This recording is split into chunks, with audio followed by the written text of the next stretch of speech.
আছাম চেনেললৈ আপোনালোকক স্বাগতম জনাইছোঁ। আকৌ এটি নতুন ভিডিঅ' লৈ আপোনালোকৰ মাজত উপস্থিত। আজি ভিডিঅ'টোৰ বিষয়ে আমি আহক আলোচনা কৰোঁ। বন্ধুসকল, এটা প্ৰশ্নৰ উত্তৰ দিয়ক। আপোনালোকে কেতিয়া মৰিব জানেনে? আপোনালোকে জানেনে পৃথিৱীত আটাইতকৈ বেছি দিন জীয়াই থকা মহিলাগৰাকীৰ নাম কি? তেওঁৰ নাম হৈছে জেনি ক্লেমেণ্ট, এগৰাকী ফ্ৰান্স মহিলা। তেখেতে 122 বছৰ 64 দিন জীয়াই আছিল। আজিকালি হস্পিটেলৰ কাৰণে আমি অলপ বেছি দিন জীয়াই থাকিব পাৰিম, কিন্তু এদিন মৰিবই লাগিব। এইটো আমি সকলোৱে জানো, এদিন মৰিবই লাগিব। আপোনালোকে জানেনে মৰাটো যে এটা বেমাৰ? যেনেকৈ TB এটা বেমাৰৰ নাম, ঠিক তেনেদৰে মৰাটো হৈছে এটা বেমাৰৰ নাম। এই মৰা বেমাৰটো চিকিৎসাও আছে। কথাটো হৈছে যে আপুনি কেতিয়াও নমৰাকৈ কেনেদৰে থাকিব তাক জানিবলৈ মই সম্পূৰ্ণ ভিডিঅ'টো স্কিপ নকৰাকৈ চাওক।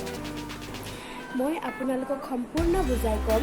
নমৰাকৈ থকা কথাটো কোৱাৰ আগত আপোনালোকে এইটো জানিব লাগিব যে আমি বুঢ়া কিয় হওঁ, বুঢ়া হোৱাটো কি হয়।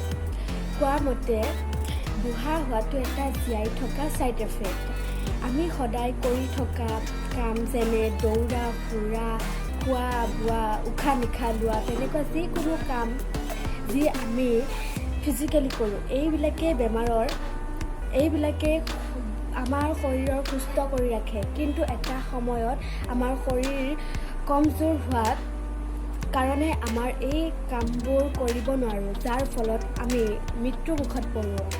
বৈজ্ঞানিকসকলৰ মতে নিয়মিতভাৱে আমি শৰীৰ চৰ্চা কৰিলে আৰু আমাৰ বডি পাৰ্টসমূহ ৰিপ্লেচ কৰিলে আমি বেছিদিন জীয়াই থাকিব পাৰোঁ। 2011ত ছুইডেনৰ বৈজ্ঞানিকসকলে প্ৰথমবাৰৰ কাৰণে অৰ্গেন ট্ৰান্সপ্লেণ্ট কৰে, য'ত চাইণ্টিফিক অৰ্গেন ব্যৱহাৰ কৰিছিল। সেই অৰ্গেনটো লেবত বনোৱা হৈছিল।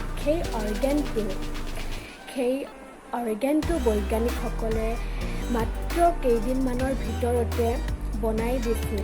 সেইডাল হৈছিল উশাহ নিশাহ লোৱা নলী। সেই উশাহ নিশাহ লোৱা নলীডাল বেমাৰীয়ে নিজৰ DNAৰ পৰা লোৱা চেম্পলৰ পৰা বনোৱা হৈছিল। এইডাল এজন কেঞ্চাৰ বেমাৰী তাত ব্যৱহাৰ কৰা হৈছিল। 38 বছৰীয়া কেঞ্চাৰ বেমাৰীজন এতিয়া সম্পূৰ্ণ সুস্থ। বৈজ্ঞানিকে ইয়াক লৈ আৰু মানৱ শৰীৰৰ অংগ বনাই আছে। ধৰি লোৱা আৰু 15-20 বছৰৰ পৰা সকলো অৰ্গেন অৰ্ডাৰ মতে লেবত বনাই প্ৰস্তুত কৰিব। মাৰিয়াছ কেৰিজিছৰ থিয়ৰী মতে ইভলিউচনৰ ফলত মানৱসকলৰ মগজু ইমানেই কামিলা হ'ব যে ই মানৱ শৰীৰৰ বহুত দিনলৈ জীয়াই ৰাখিব। কিন্তু এতিয়াও ইয়াৰ কাৰণে হাজাৰ বছৰ লাগিব। যদি আপুনি জীয়াই থাকিব বিচাৰে তেতিয়া আৰু চিন্তা নকৰিব, কাৰণ বৈজ্ঞানিকসকলে ইয়াৰ ওপৰত বহুতো ৰিচাৰ্চ কৰি আছে। 2005 চনত ব্ৰিটিছ বৈজ্ঞানিকে উৰ্বে ডি গেৰ এটা ৰিচাৰ্চ ফাউণ্ডেশ্যন বনালে, যাৰ নাম হ'ল চিন্সৰ কাম হ'ল ৰিজেনেৰেটিভ মেডিকেল থেৰাপিৰ ওপৰত ৰিচাৰ্চ কৰা, যাৰ কাম হ'ল বুঢ়া হোৱা ৰখাই থোৱা নহয়, তাক ৰিভাৰ্চ কৰিব পৰাও যাব। উৰ্বেৰ মতে মৰাটো এটা বেমাৰ হয়, ইয়াৰ চিকিৎসাও আছে। যদি ইয়াক মেডিকেল চিকিৎসা কৰোৱা হয়, বলক মই আপোনালোকক কিবা এটা কওঁ। যদি আমি বেছিদিন জীয়াই থাকিব বিচাৰোঁ তেতিয়া আমি আমাৰ টিলোমাছ দীঘল কৰিব লাগিব। টিলোমাছ আমাৰ DNAৰ দুয়োটা কাষতে কেপৰ কাম কৰে, যিটো দিনক দিনে সৰু হৈ যায়। আৰু এটা এনেকুৱা টাইম আহে যি ভাগিবলৈ লয়। আমাৰ বৈজ্ঞানিকসকলে এনেকুৱা এটা দৰৱ বনাব লাগিব যিটো আমাৰ টিলোমাছটো দীঘল কৰে। তেতিয়া আমি আমাৰ এই জিং প্ৰচেছটো ৰাখি তাক ৰিচাৰ্চ কৰিব পাৰি।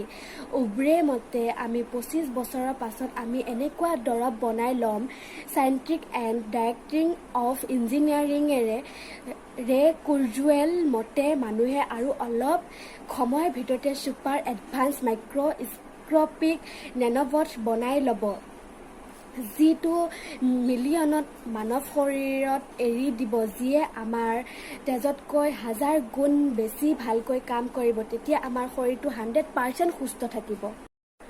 যদি এইটো ৰাস্তাও কামত নাহে, তেতিয়া এটা কাম কৰিলে বাচি যাব, যিটো নেকি আপোনাৰ শৰীৰটো মৰাৰ পিছত জ্বলাই বা পুতি দিয়াতকৈ আপুনি আপোনাৰ শৰীৰটো ৰাখি থব দিব। আপোনাৰ শৰীৰটো যেতিয়া আমাৰ টেকন'লজি বহুত আগবাঢ়ি যাব, তেতিয়া আপোনাৰ শৰীৰটো তাৰ পৰা আনি আকৌ জীয়াই তুলিব পাৰিব। এই প্ৰচেছটো ক্ৰেনিক বুলি কয়। আপুনি এইটো মিছা বুলি ভাবিব, কিন্তু ই সম্পূৰ্ণ সঁচা।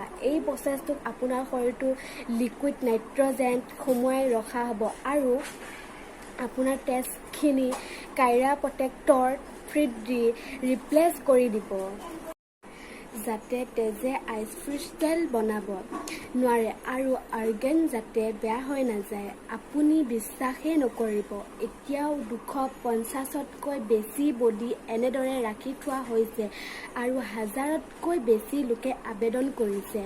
কিন্তু এইটো কম দামত নহয়, ইয়াৰ কাৰণে $2.5 লাখ US পে' কৰিব লাগিব।